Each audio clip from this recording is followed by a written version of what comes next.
Remember to subscribe to our YouTube channel at NDN TV Nigeria. Click on the subscribe button and be the first to get notifications.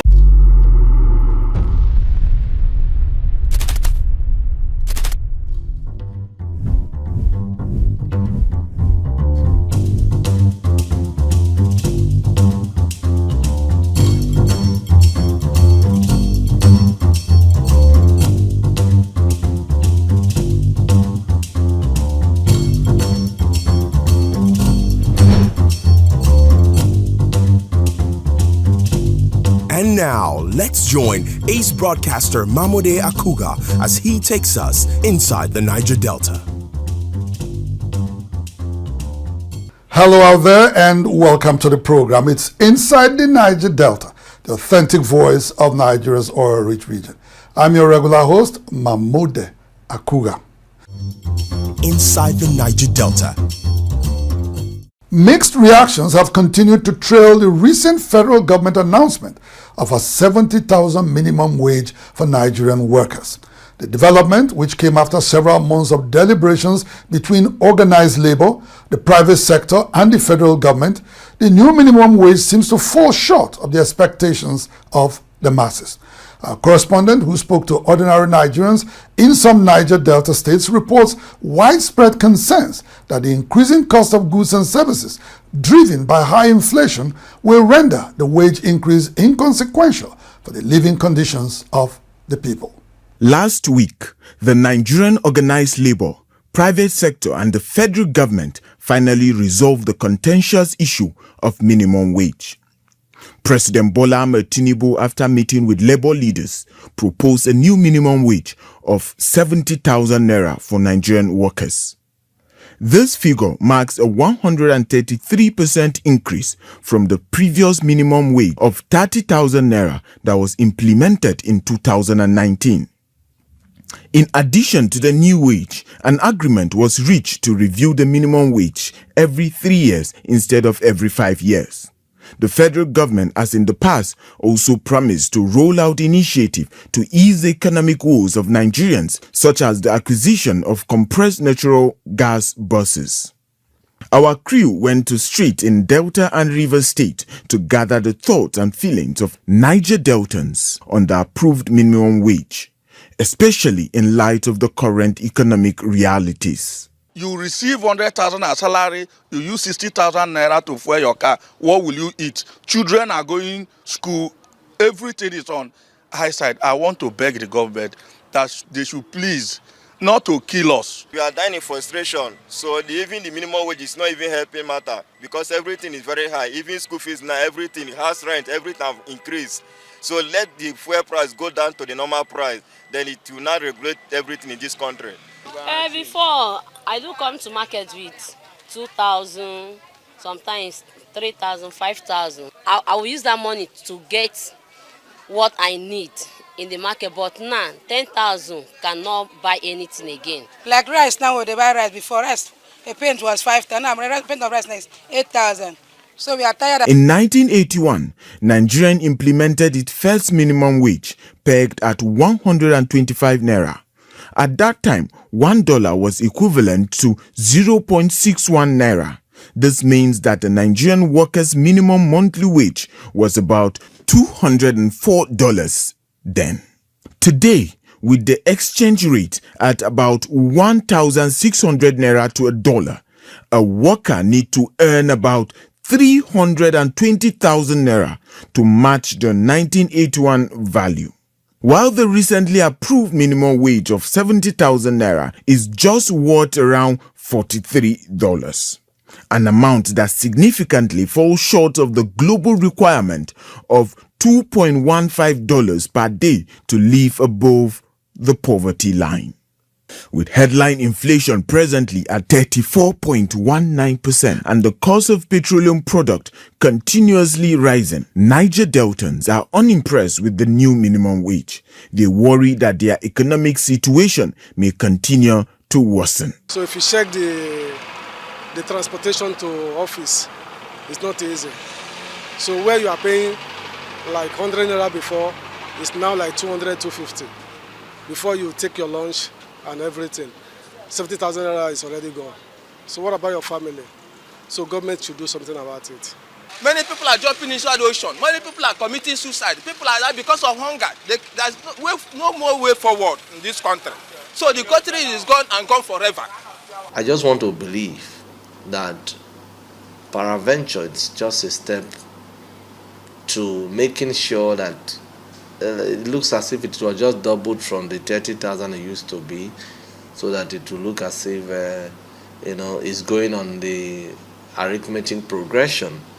But to me, the 70,000 is nothing to write home about.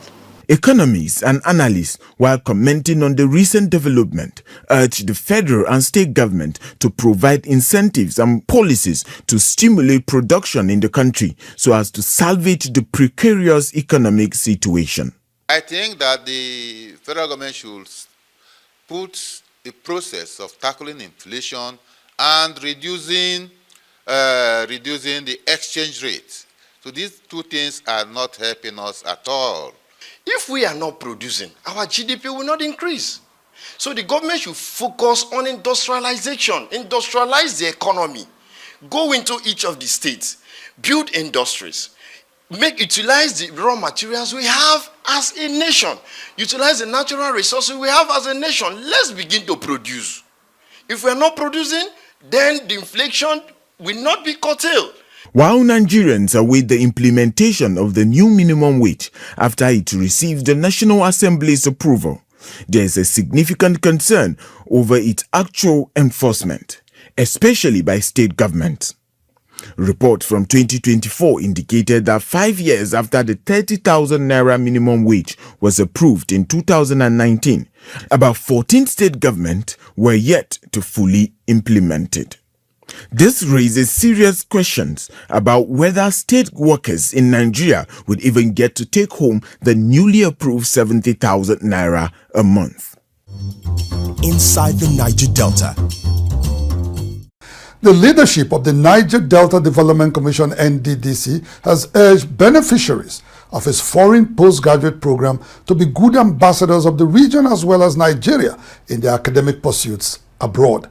Board Chairman Mr. Chiedu Ebie and Managing Director Dr. Samuel Ogbuku, who addressed the scholars at the pre-departure event held in Port Harcourt recently, assured them that the Commission would fulfill all obligations to ensure that they have a seamless experience throughout their studies. In order to make a difference in every sector and sphere of the Niger Delta region, the foremost Nigerian Intervention Agency in 2010 initiated a program focused on building the capacity of the teeming young population in the region with cutting-edge education and training to meet the growing development needs in the region and the country at large. This is known as the Niger Delta Development Commission's Foreign Postgraduate Scholarship Program. This allows indigenous graduates with specializations across areas such as engineering and environmental sciences, agriculture and oil and gas, among others, to pursue postgraduate degrees from reputable universities across the world.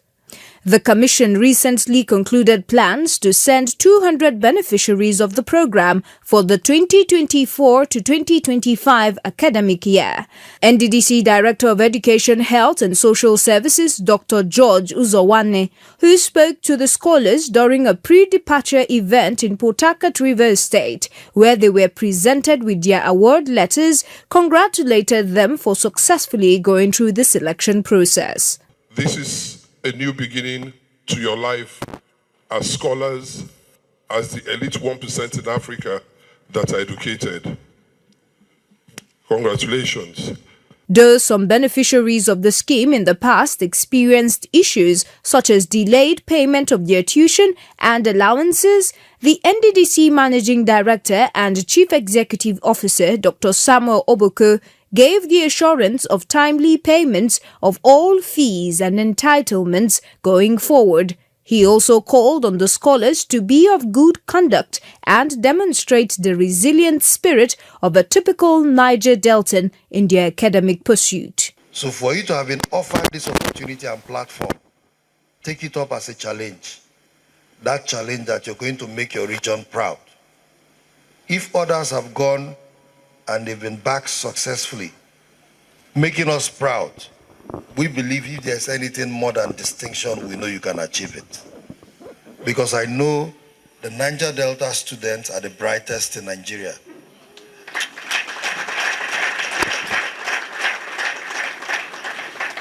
And we believe in you because you people are the future.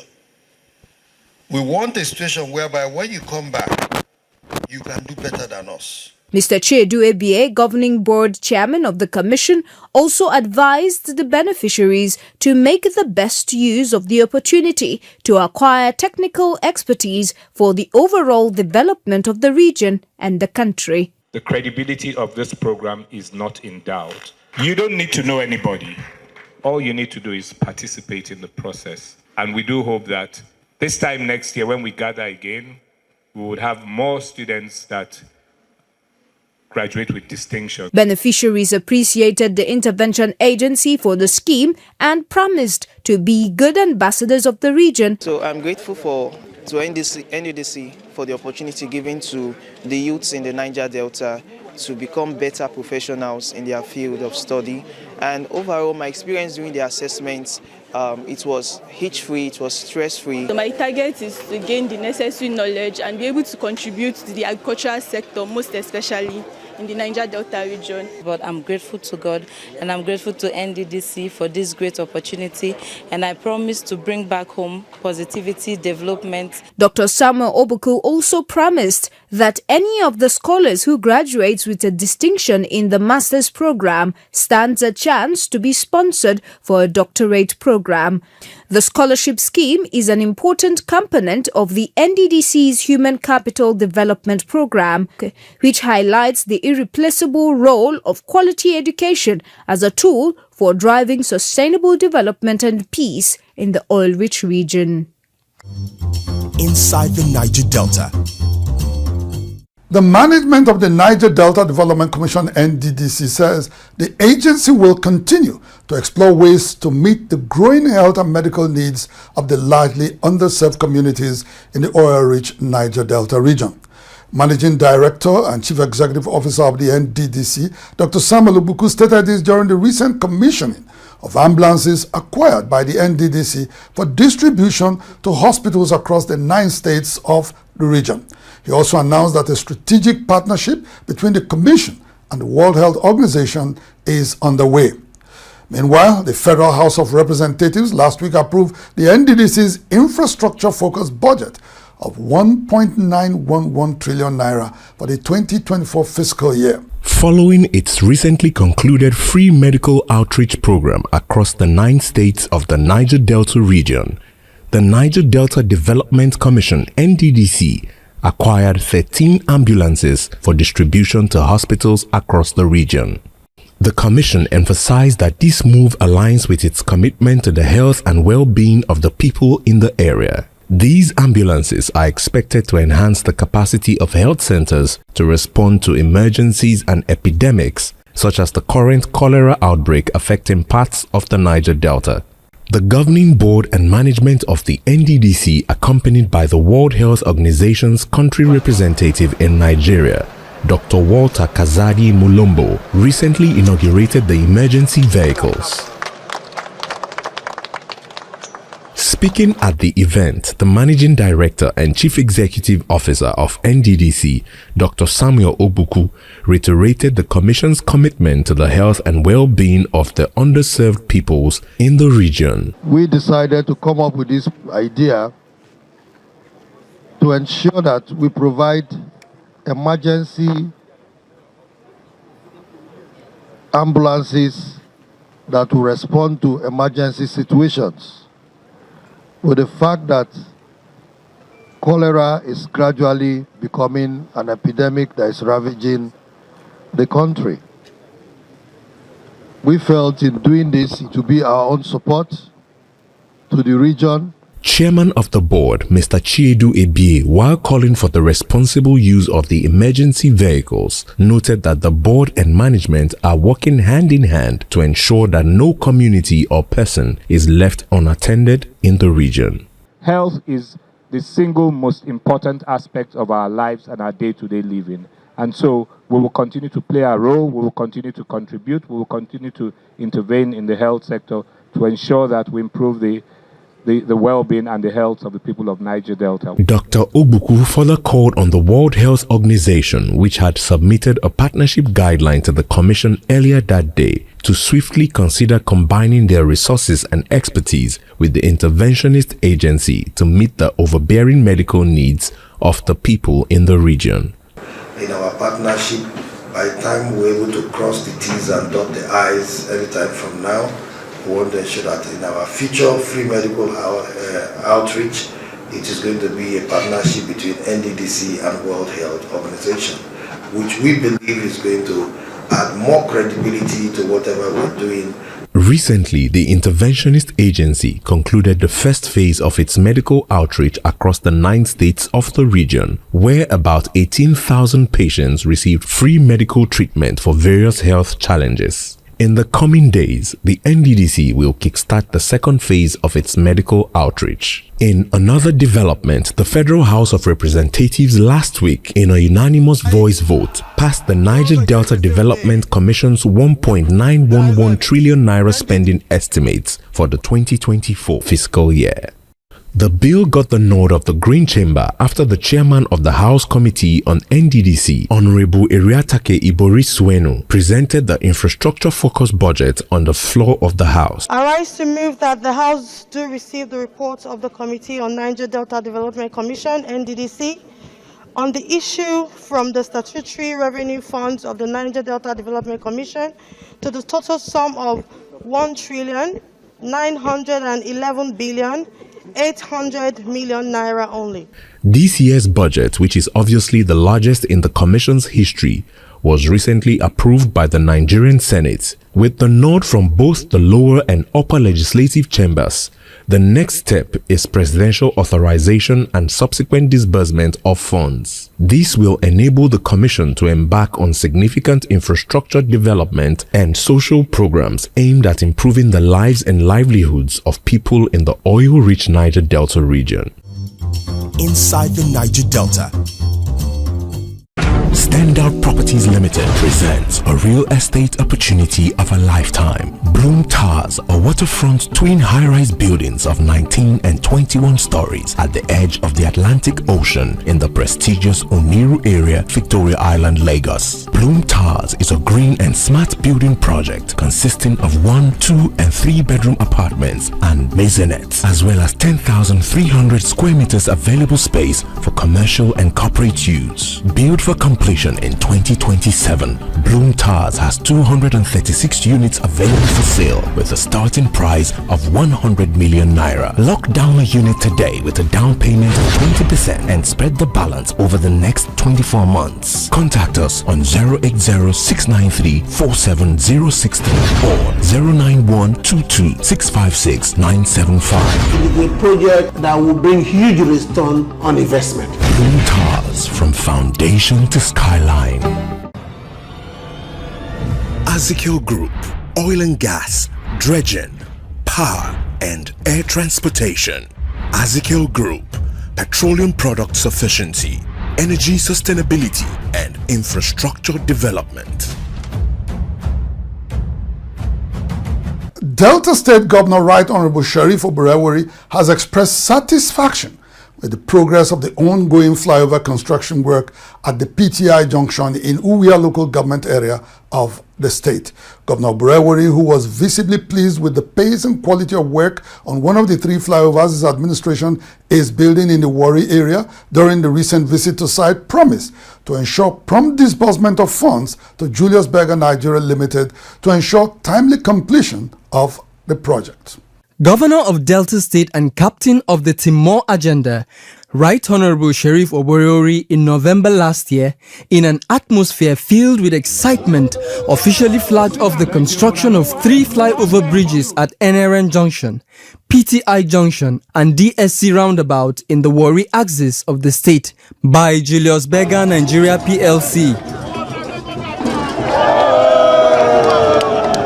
Governor Oboreori was recently at the PTI flyover construction site in Uwe local government area to see for himself the level of work done so far. Speaking to journalists after inspecting the ongoing construction work, Governor Oboreori expressed satisfaction with the progress made so far, noting that the job will be delivered within its time frame. First, I'm impressed with the work that they have done so far. I said at the initial stage that for the 7 months, in as much you are paying beggar, you were able to meet up with the time they have given to us. The governor also hails Julius Berger for creating alternative routes for road users to ease their burdens and ensure the free flow of traffic along the construction area. Speaking further, Governor Oboreori said the state government was working with the construction giant to redesign the Efurun roundabout to allow for the construction of cloverleaf and road expansion along the axis. They're trying to redesign the Efurun roundabout. They're trying to redesign it, model it, start agreeing on the actual design at that Efurun roundabout. They can't do the expansion. It will be recalled that in May last year, when Governor Oboreori was sworn in as the 5th democratically elected governor of the Big Heart State, he promised to renew the face of Warri, the commercial hub in the state and its environs. The construction of 3 flyovers, which is fully on the way now, is one of such initiatives of the governor that will go on to ease the burdens of commuters across the ever-busy metropolis and boost the socio-economic fortunes of both residents and indigenous people around Warri and the state in general. Inside the Niger Delta.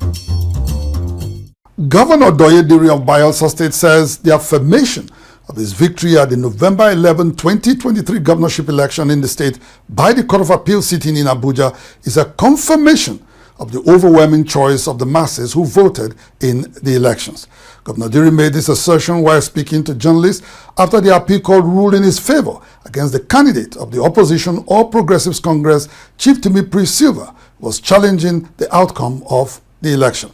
He stated that his prosperity government remains unwavering in its commitment to provide the dividends of democracy to the people of the state. The Independent National Electoral Commission, INEC, after results collation in the November 11, 2023 Bayelsa gubernatorial election, declared incumbent governor Senator Doyediri winner of the exercise. Senator Diri polled a total of 175,196 votes to defeat his closest challenger, Timipre Silva of the All Progressives Congress APC, who scored 110,108 votes, in a manner characteristic of recent elections in Nigeria. The APC candidate approached the election tribunal with contradictory requests, seeking both to invalidate the entire process and to be declared the winner of the same election, among other demands.